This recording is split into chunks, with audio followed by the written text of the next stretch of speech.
our culture will be so much richer the day that we stop saying, hey, it's all white dudes who are running things, whether that be Hollywood, whether that be Washington. You know, we're going to get in Hollywood so much better films and so much more interesting stories being told. And America will become the America that the rest of the world sees it.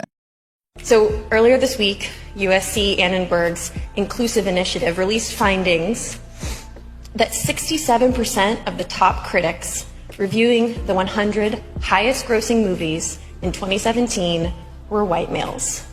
Less than a quarter were white women, and less than 10% were unrepresented men. Only 2.5% of those top critics were women of color.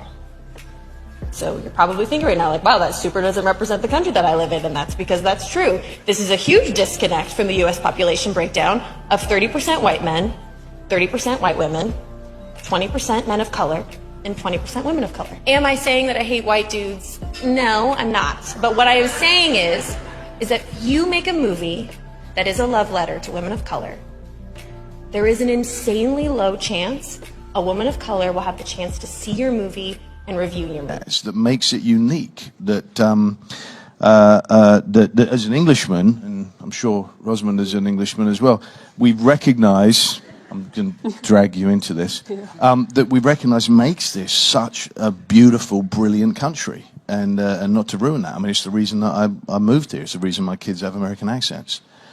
Is because it is that. It's a country of inclusion.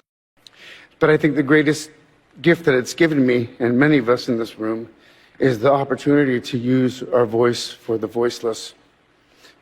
I've been thinking a lot about some of the distressing issues that we are facing collectively.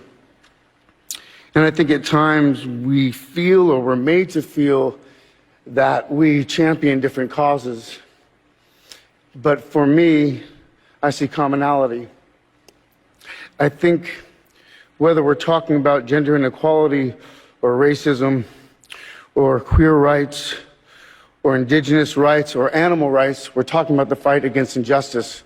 We're talking about the fight against the belief that one nation, one people, one race, one gender, or one species has the right to dominate, control, and use and exploit another with impunity.